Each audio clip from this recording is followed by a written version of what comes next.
Hello বন্ধুরা, আজকে তোমাদের সাথে শেয়ার করবো এবার শীতে আমার ছাদ বাগানে কী কী ফুল ফুটেছে। প্রথমে রেখেছি গোলাপ ফুলের রানী, দেখতে পাচ্ছেন কত সুন্দর সুন্দর দুটো গোলাপ ফুটেছে। তারপর রেখেছি চন্দ্রমল্লিকা। এরপরের ভিডিও আসবে যে কী কী গাছ লাগিয়েছি এবার শীতে।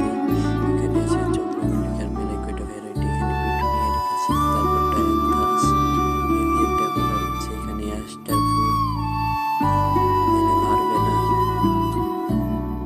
তারপরে লাগিয়েছি এখানে ক্যালেন্ডুলা। ক্যালেন্ডুলার পরে এটা কি গাছ বুঝতে পারলাম না। এখানে তারপর গাঁদা বলেছি, তিনটি গাঁদা ফুল গাছ আছে আমার কাছে, দেখতে পাচ্ছি কত সুন্দর ফুল হয়েছে। তারপর বাগান বিলাস, এধারে আর দেখো কত সুন্দর চন্দ্রমল্লিকা গ্ল্যাডিওলাস লাগিয়েছি। তারপর শীতের এটা দোপাটি, স্ট্রবেরি,